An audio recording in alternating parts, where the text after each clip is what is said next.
All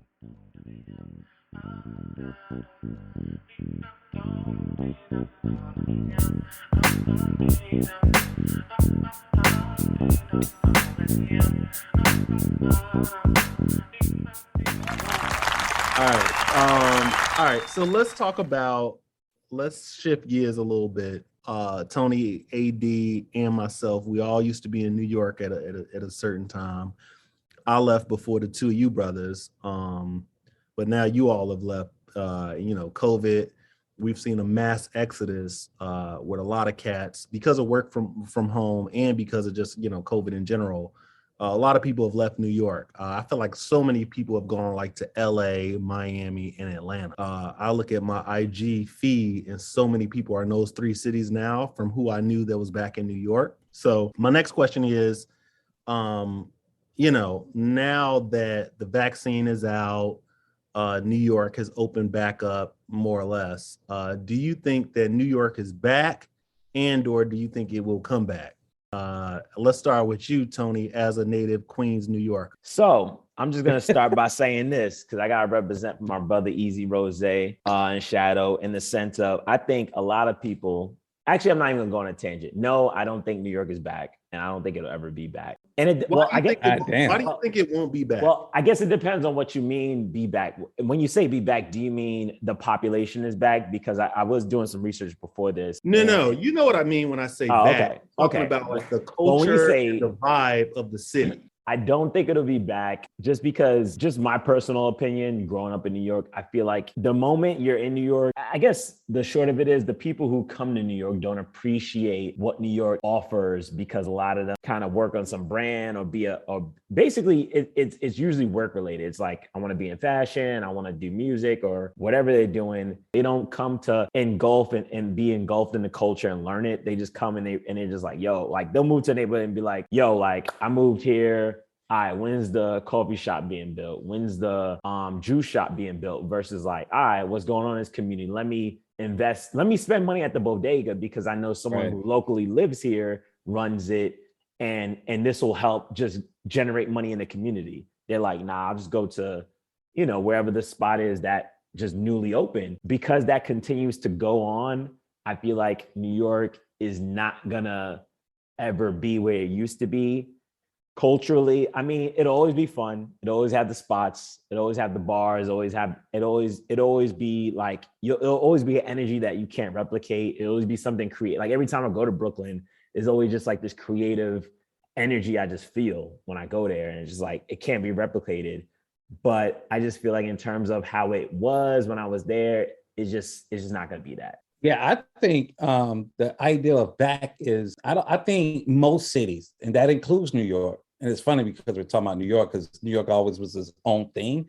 I think New York now has to deal with the same thing that most cities are dealing with. And the idea of you have to be in that city to be a part of the experience, that's actually not true anymore, right? To y'all guys' point, hey, you can do whatever you want remotely, right? Or you can go deal with some expat from any city, just collectively do your thing somewhere else, right? I do think for New York to be New York again, but not necessarily again in the old way, but just to kind of continue the spirit of New York, it has to rethink the city itself. It has to rethink how it's going to support small businesses because that was New York was always known for, right? Mom and pop businesses. That's number one. Number two, if New York doesn't solve the housing, affordable housing, and when I say affordable housing, I mean like, I'm talking about middle class people, right? Like you have to be uber rich or super poor to actually be able to live in the city. If you're super poor, you're probably in government housing, right? That's not going anywhere. If you're super rich, you got a house in New York, house in the Hamptons, or a house somewhere else in a whole nother country, whatever. But it's the people in the middle that pays all the taxes and pay everything else. Those are the people who now don't have to be there. And you can look at all those different office buildings in Manhattan or anywhere. All these people working remotely and all the smaller businesses around those big offices or whatever, they're suffering the most. And these are mom and pop businesses, right? So until New York saw housing and really supporting small businesses, like if one of you guys right now want to go open up a bar, right, in New York right now, it'll take you a year to get a damn liquor license. You got to deal with the fucking city, all the crazy ass regulations. Like, why do it? Well, you can go up to the Catskills, do that shit for a third of the price, charge as much as New York prices, and live like a fucking king, right? So New York got to really solve that for it to be quote unquote back. I think everything you said was really great points and kind of mirrored the same thinking that I had, right?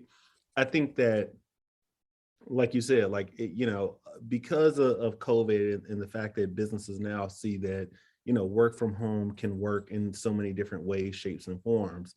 I think that you don't necessarily have to be in New York physically anymore, right? And, if you could have X job, maybe go to New York twice a month, but you live in Charlotte or you live in Miami or whatever, right? Like your quality of life becomes exponentially better. So to your point, I think that New York and I think Chicago too, Yeah. as well as SF and maybe LA too, like has to solve the problem of like, how do we keep people here? How do we lure people here? How do we make it where it's like it makes sense to be here? Because, just with technology and the way that technology is changing, we don't have to physically be places like we used to be. And then you look at like the shit that's happening now with like the metaverse and all that shit, right? Shit, you could be in goddamn Kazakhstan, Right. and have a whole situation going from a motherfucking basement in Kazakhstan, right? Exactly. So yeah, so it's really interesting just to see where the world is going and how it's changing. I know, like, from a lot of folks that I talk to in HR across different categories and different industries too, they'll tell me like, hey, we can't even hire people because they're like, yo, we're not coming back to the office. Oh yeah, that going back to the office thing is a wrap. And most businesses are actually reducing their footprint because they can save money. Yeah. So you know how much it costs to set up an office desk for per employee? You got a desk, you got to think about the phone, you got to think about the internet for that shit. Oh, that's a lot of money, man. Yeah. Well, I think that oh, go ahead. No, I was just gonna say, like, so yeah, so if you got folks where you can like just ship them a laptop and say, hey, do your thing. Yeah. It changes a lot. I mean, there are folks now, I was actually just reading something where somebody was saying like, a large contingent of folks will even take a pay cut so they don't have to deal with an office. Yeah, that's true. I mean, when I worked at IBM as a consultant, I didn't technically have an office. My first day, they gave us a laptop, a company credit card, and a phone. That was literally like a little small business setup, right? So, it's funny now. That was 2014, and now that's the world. Now everybody's in this consultant, work anywhere mindset. So it's amazing how things just caught up like that. Yeah, I remember when I was at McCann, and McCann had this whole thing called hoteling, right? Yep. And basically nobody had an office or a desk. Like you literally got your laptop, you took it home with you, you came into the office every day, and you sat wherever you wanted to sit. Yeah, first come, first serve. Yeah. So like you could sit anywhere, you could do whatever. Like there was no concept of like a owned piece of real estate in the office for you. So I think that, and that was what, 2015? That was quick. Now we're talking 7 years later, post-pandemic or during pandemic or whatever phase we're in right now. I think it's just interesting. And I think that, ultimately these companies are going to have to pivot if they want to retain top talent. Yeah, I agree. Now, I was just gonna say, I think it also depends on if we're talking about agency life. I think it also depends on if you have a parent company, because like I know from a previous agency I was at, it starts to get told from the top down, like, hey, we're paying rent for this space, we need to fill it, and then it becomes a situation of like, all right, now to your point, a lot of people start leaving companies because some companies are like, hey, like you need to come in because we need to justify why we're paying, I don't know, 20 grand a month for this rent, and we don't have anybody here. More than that. Yeah, probably more than that. These motherfuckers paying $150 a month. Right, and that's one office. Shit. Right. That's one office. Oh, so before we wrap this up though, will either of you guys go back in office? Like even if it's not like you got to go every day, but like, hey, like we have an office, we want you to come in 2 days a week or something. You know what I miss? honest to God, like I love working from home and all that, but what I do miss, and this is super shallow, but fuck it, I don't care. What I do miss about going to work, I miss being fresh, bro. Like, I would throw on, you know how I used to come into the office, bro. I have on a motherfucking blazer or like some dope ass shoes and like a coat, whatever. I got on a pound of cologne coming through that bitch, smelling like all types of motherfucking Creed and Tom Ford, right? Like, I like that shit, bro. I like going to lunch and fucking having a $12 or $15 lunch and like flirting with the girl downstairs and the security, whatever. Like all that shit was an experience. I miss that to a certain extent. I do. And what I miss about that whole idea of coming in as a creative, I get inspired by shit I see, right? So this idea of serendipity is kind of all online as opposed to seeing things in the real world, right? Because you would be on the train or your car, like you get a chance to just kind of like have your space. And I get inspired by shit I see or experience or run across, And New York, that was the beautiful thing about New York. Like you can be on your way home or meeting somebody, and you may run into a fucking film festival happen on the side of a building, right? Or somebody doing a street festival, like literally like next to a garbage dump, and the shit be cool, right? So that's what I miss, is that this idea of serendipity in terms of going to an office. I do miss some of the camaraderie, but I could truthfully say being able to pick up Garvey every day at a certain time, I like that, right? But I do miss coming into office. I think whenever I do move back to, whatever city I'm gonna end up in the next couple of months or so, I'm going to do a hybrid thing when I go in office maybe once or twice a week, but mostly work remotely because that's just the world we in. You get shit done. Yeah. Just get shit done. You know what? I agree with what I did hate about going to the office and what I'm not exposed to now, like I hate that office bitching and gossiping. Yeah. Like to be away from that politics. the last 2 years, like where it's like literally everything that I do now, I'm just doing my job. Yeah. Ain't nobody coming by me talking and fucking, talking shit or whatever. Like none of that exists. So I'm literally doing my shit, sending it off, doing a call or whatever, but there's no extra peripheral conversation. And I appreciate that. I did miss the long lunches. Bro, you know how I used to do. I tear lunch up. Oh man, especially you former media guy here. On a summer Friday. Bro, I will bust a lunch all the way out. Damn, good times. I miss that, man. What else? Oh, yeah. So real quick, another quick segue. So thinking about right now, we're in February. Obviously, the Super Bowl is not this week, but next week. Thinking about one, who are you all's pick to win the Super Bowl? A. B. What do you think about Tom Brady's retirement? And then C. What are just some ads or brands that like you've seen doing some interesting stuff and that like you think are going to be in the Super Bowl and that you think are going to be doing interesting Super Bowl stuff? I'm gonna go for the Bengals, right? What about you? Why are you going for the Bengals? I never seen them win the Super Bowl, and I used to like Ickey Woods back in the day. So whatever. Because I know none of the players. I have no clue about any. Yo, do you remember when Ickey Woods got his ass knocked out? Yeah. Yo, we're dating ourselves. I'm sure Tony like, who the fuck is Ickey Woods? That shit happened in like 89. I remember that boy got hit and they knocked his big ass out. He was a big dude, man. So whoever clocked him, he put that thigh on his face, man. But in terms of like, no, you don't even know who Ickey Woods is, do you? Hell no, I wasn't born. What was the second question? He was a tailback with a big old ass. Yeah, he did the Ickey Woods shuffle. He used to do a dance when he scored, but then I think it was Steve Atwater knocked his ass out. Yeah, it was the Ickey Woods shuffle. Yeah, it's on YouTube somewhere. Oh, Tom Brady. Hey, listen, like it or love that guy. And I got every reason not to ever like that motherfucker, being a Falcons fan. Atlanta. Right? Man, don't bring it up, man. Don't bring that shit up, man. Fuck that. Don't bring that shit up. But listen, you can't deny the guy. He got what, 7 rings? 8? Some shit like that. He's been to 10 Super Bowls. 10 Super Bowls. He's been to 10 Super Bowls. Bro, my favorite quarterback of all time was Joe Montana, right? And I gotta admit, Tom got it. He's probably the greatest football player ever, bro. You can't take it away from him. He's won with 2 different teams.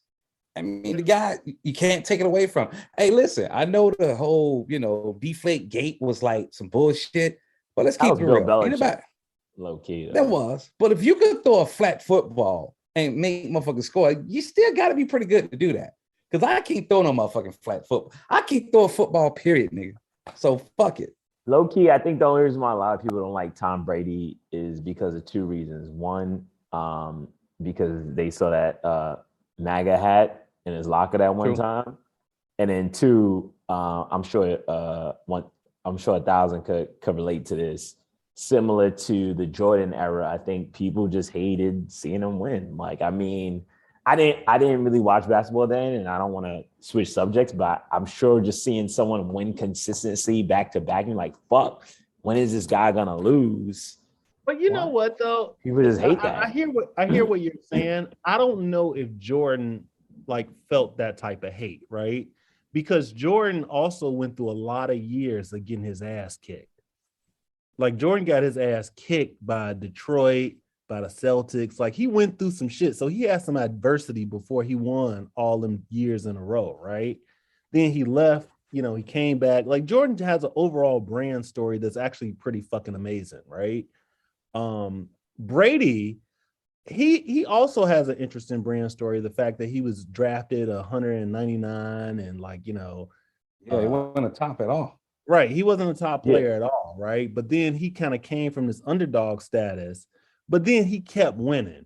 But then also Brady kind of had a little smug kind of arrogance about himself too, which I don't know works as well as being like, a handsome white boy. Because he's also a 6'4", good-looking white boy who, dates actresses and models and married a Brazilian model. Like he got some shit that you can hate on, right? So I think part of the hate kind of came around like all of that too. Then you throw on the MAGA hat, it's like a little bit too much for everybody to stop. Yeah, I mean, I personally just hate him because he's Boston. He was in well, Boston. New York, y'all motherfuckers the only team to stop for the most. I know. Right? We'll take those 2. You'll take those 2. I'll say Eli with those 2 W's, but we'll take them. But everybody hates a winner. Probably that 2007 Super Bowl, that probably was the greatest Super Bowl in sports upset ever. Because the Giants, it was undefeated. The Giants they was a 9-7 wild card team. They made it to the Super Bowl and they beat a 17-0 team. That shit is actually incredible. Yeah. I mean, I won't lie, Eli is goofy as fuck, but he knows how to win a chip. That goofy corn-fed motherfucker beat Tom twice. Exactly. Right. I can't claim that shit. And half the time you look at Eli, he looked like he got a motherfucking problem. He looked confused. He won. You know when somebody walk in a building, they look confused and like, what the fuck? That's how Eli looked, bro. But that motherfucker is going to the Hall of Fame. Hell yeah. He won. I can't even have that shit on the Falcons. Motherfuckers won, and that's all that mattered, bro. Tom Brady won. He won. Motherfucker won. What was your third question, Thousand? My third question was just about ads in general. Like, so I heard Super Bowl sold out. 7 mil, yeah. They sold out on Monday or Tuesday, I think, right? So sold out of like inventory for ads. Yeah, so they're out of ad space, and each one of those ad spaces, I think it's at like 5.6 right now, or something. I saw an article that says 7. Is it 7 now? No way. Like I saw an article that said 7. All right, well, shit, we at 7. I'm wrong. So you talking $7 million for 30 seconds, and you just placing an ad. That's it. Yeah, you didn't create the ad, so creating the ad could be anywhere between 400 and probably $1 million, right, Tony? Yeah, I mean, honestly, if you're doing a Super Bowl ad, you spending at least 1.5, maybe, 1.5 million. 1.2 to 1.5 mil for 30. So right now you at damn near $10 million damn near $10 million. Wait, real quick. And that doesn't include any celebrity shit you paying on the back ends. But yes, my bad. Go ahead. Wait, I thought the 1.5 would be all in. Nah, that's like production. That would be like production costs. And that would be just the production cost, 1.5 to shoot it, edit it, do any VFX. But like if you're doing like the celebrity payment, that's gonna be separate for sure. That's like that might be another. So if you got fucking Idris Elba, $500K. If you got Idris in that spot, you might be paying another 600 on top. Yeah. You talking about a spot just to produce could easily be $2 million. On top of you got to place a bid for another 7. But that's 30 seconds. That's placing it just in the Super Bowl. Yeah, that's true. Your flight is probably going to be 6 weeks after the Super Bowl too. And nowadays a little bit before. It's kind of weird because I don't know if y'all seen that last year, but like I know like ABC or it was some local station that they'll do like a day where it's like they talk about Super Bowl ads, some of them before the Super Bowl. It's kind of weird, like this weird, like it kind of launches before it launches. I don't know. But yeah, a lot of Super Bowl ads, and I've seen this for years, where a lot of Super Bowl ads will be on YouTube first. So they might go on YouTube like Monday, and then they actually like launch like during the Super Bowl and broadcast. They'll launch on that Sunday, and then that'll start like their flight that'll last for like 6 or 8 weeks. It's funny. I have yet to see a Super Bowl ad because all the TV I consume has no advertising in it, right? I mean, I'm just being real. I've been, mostly Hulu. I mean, you know how to stream it. Ain't gonna get no pub. You ain't paying for shit. So yeah, I just don't see any advertising, right? Unless I go actively on YouTube, and look for it. You know what's funny about advertising? Like, you know how like certain services you can pay to turn the ads off? Yeah. So I know you don't want to name drop, but fuck it, I will. So I signed up for Christmas. They did a Hulu deal, right? And that Hulu deal was like you get ads and all that, but you get access to the content for 99 cents a month for a year.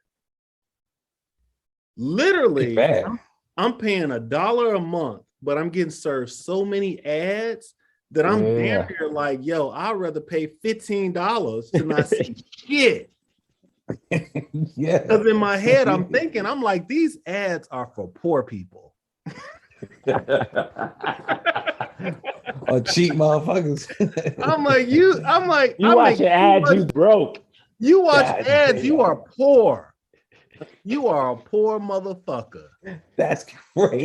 Isn't that crazy? Damn. That's funny as fuck. But that's how I'm thinking. Damn. I'm like, yo, I would rather get these niggas another $13.99 so I don't see shit. So motherfuckers that pay almost $2 million to produce an ad, another 7 to run it during the Super Bowl, it's ultimately advertising the poor motherfuckers, is what you're saying. Well, I think everybody's watching on TV. Perhaps. Does the Super Bowl run? Does the Super Bowl run on any streaming services? God damn. Does it?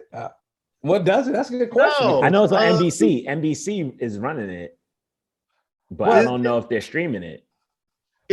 I'm sure it is. I'm sure it is. Well, Hulu has a deal with NBC. Hulu got a deal with all those networks, so you can watch live on Hulu. So it ain't streaming, but it's delivered in the same method. Yeah, I mean, what I mean is like, who has the license? Like, I know NBC does. By what you said, perhaps Hulu does. But I mean, like, they might be able to finagle it where it's like, yo, you gotta watch the ads, regardless of whatever your fucking tier is. With streaming, you're probably gonna have to watch the ads. Like, you're gonna watch the ads. Live streaming, you probably gonna have to watch some ads regardless. Yeah. Yeah, I mean, the holding companies ain't finna go. They're not finna let that shit slip, bro. They're paying too much to be a part of this shit. Somebody gonna watch the motherfucking ads.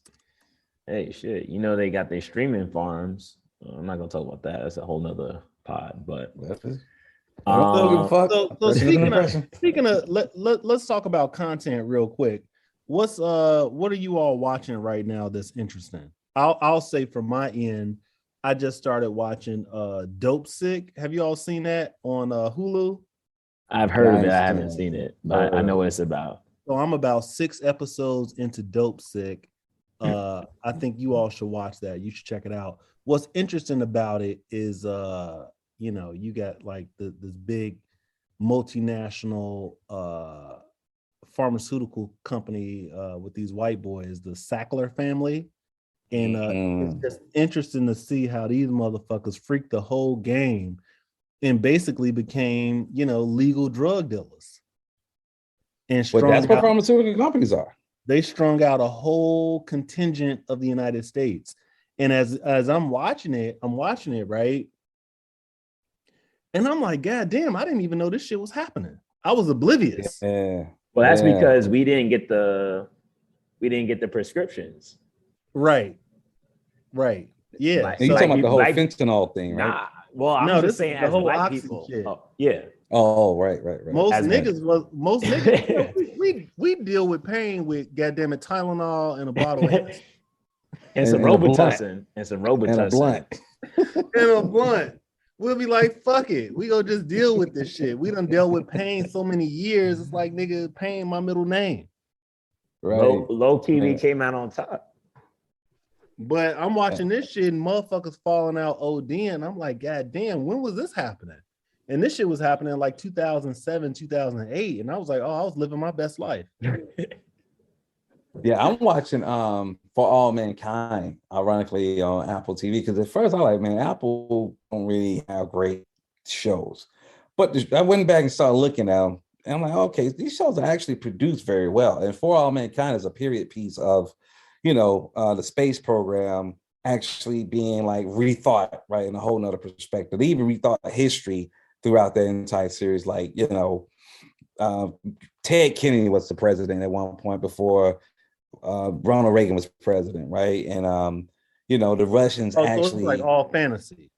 It's fantasy in a period kind of point of view, and it's about a race to Mars and the moon and shit. And the Russians actually land on the moon for America. It was all propaganda based, but the shit is kind of cool. It's actually well directed, well written, and it's shot extremely well. So at first I thought it was gonna be kind of goofy, but I'm like, this shit kind of cool. 2 seasons, third season's coming out soon. So I've been watching that shit. It's been good. And what's it called again? For All Mankind. On Apple. Yeah, on Apple. What I'm like about what they're doing too, they're playing with content in a way that's kind of, it makes sense in a tech company. So, once you're watching the actual show, you can use your phone to have an augmented experience from different things from the show. So some of the rockets and some of the technology in the show, you can see the shit in the real world through your phone or iPad, right? And you can do it all through the Apple TV in your own home. So they're playing around with this whole mixed universe of mixed reality within content and streaming. So I think they're doing a cool job, something to check out. That's dope. Tony, what do you think, bro? What you watching?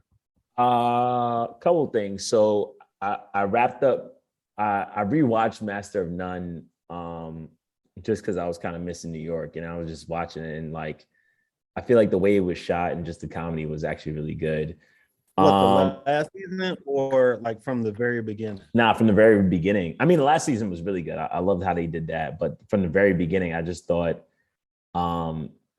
just the story was just like, it was just a modern day version to me of like Seinfeld or one of those shows where it's like dating and just shit going on in New York. And I just thought it was just shot very well. Yeah. I like Master of None, specifically like that second season. The second season and like the third season, I feel like maybe more so the second season. I feel like it's almost kind of like a love letter to New York City.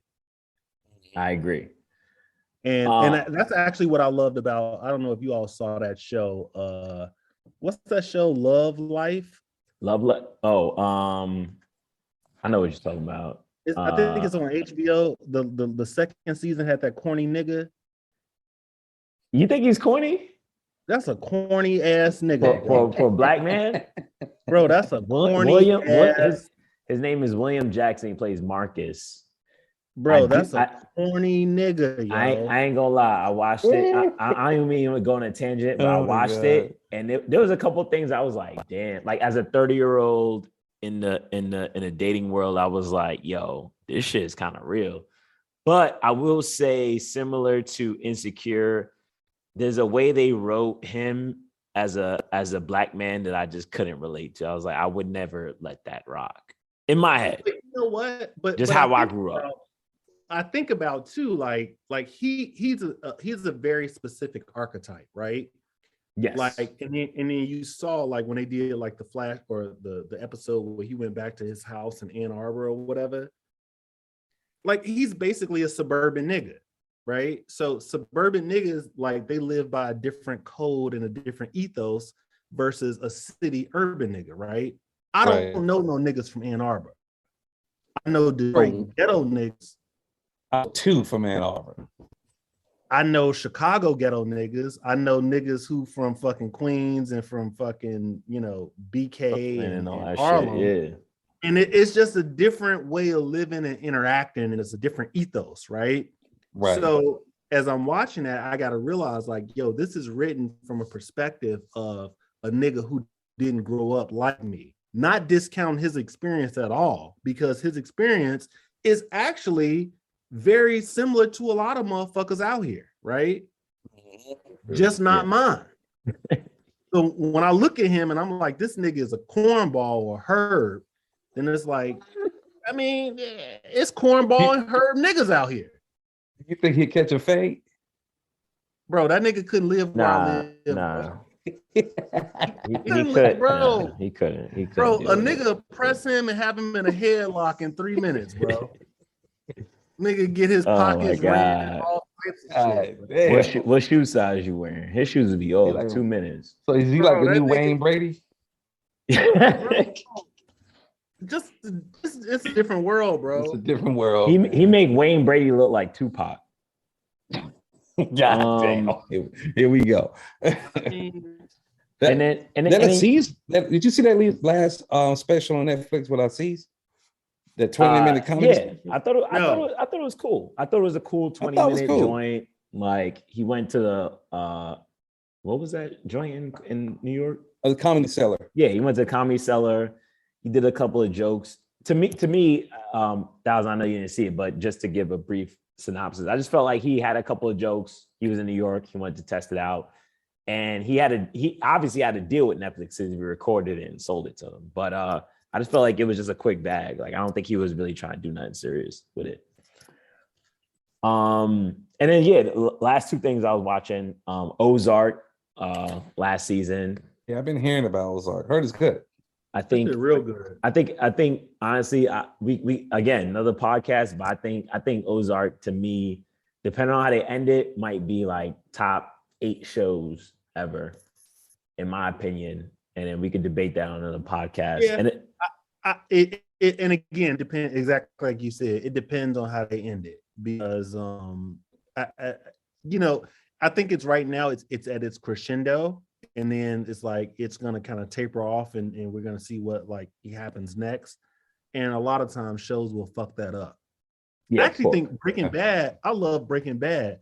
But I feel like once they got to like the crescendo of it and then kind of how it ended, I was like, is this how we end it? That's funny. I actually thought the opposite. I hated how they did the season, but I loved how they ended it. That's interesting. Really? Yeah. I liked how they ended it. I feel like they wrapped it up perfectly. I mean, I knew that fam was gonna die, right? Like, I mean, the nigga had full-blown cancer, so we knew he was gonna die. But I don't know. Like I feel like it could have ended. Something better could have happened to me. Okay. But I think overall, to me, Breaking Bad was probably one of the best shows ever. Yeah, and Better Call Saul, the break off from that is even just as good. Interesting. Well, I gotta get into that. I didn't watch that yet. I still haven't watched all of that. Yeah, me neither. Yeah, man. It's gotten good because you get the backstory. You get the backstory of the chicken man, the lawyer, and the lawyer. All the lawyers. You get Saul's entire backstory. It's just good. Yeah. That's on the list for sure. And then, Euphoria is the last show, but Thousand, what are you watching? So I'm watching Ozark. I just finished all of that. I'm watching Euphoria. I'm actually not feeling Euphoria this season like I was in the first season. Like that first episode of Euphoria where they gave a backstory on like the little drug dealer homie. That was good. Yeah. I thought that was good, but now as I'm watching it, I'm like, all right, well, what's the rest of this shit? Like, what is this? Yeah. I agree. Like, what's gonna happen? Like, it's only so much I get of like a little druggy bitch in the suburb. Like, what's gonna happen, right? I mean, she basically a fiend, but yeah. Right, she a dope fiend. Dope fiend. He gets nothing from good. What? She a functioning dope fiend, basically. Right, that bitch is a functioning dope fiend at 17 years old. I'm gonna throw this out there, and this is not even. This is kind of off subject, right? But I mean, I get everybody got their thing, whether they're vaccinated or not. That ain't the point I'm about to make. What do you think about somebody who was a former dope fiend who don't want to take the vac? Ain't that kind of weird? Don't you think a little weird? Don't you think a little odd?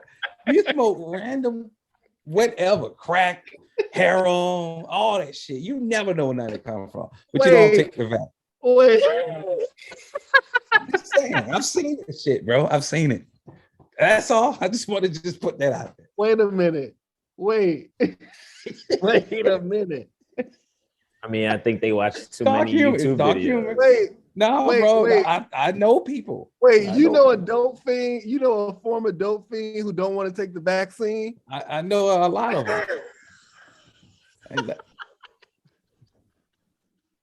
That's interesting. Yo, hey man, hey, nigga, that's hilarious. I'm just saying, it's dark humor, but it's based in reality. It's based in reality. Wait a minute. So you know a dope fiend who has probably sucked a dick in an alley. Ass. Or the damn. But they don't want to take a Moderna. No. Yeah.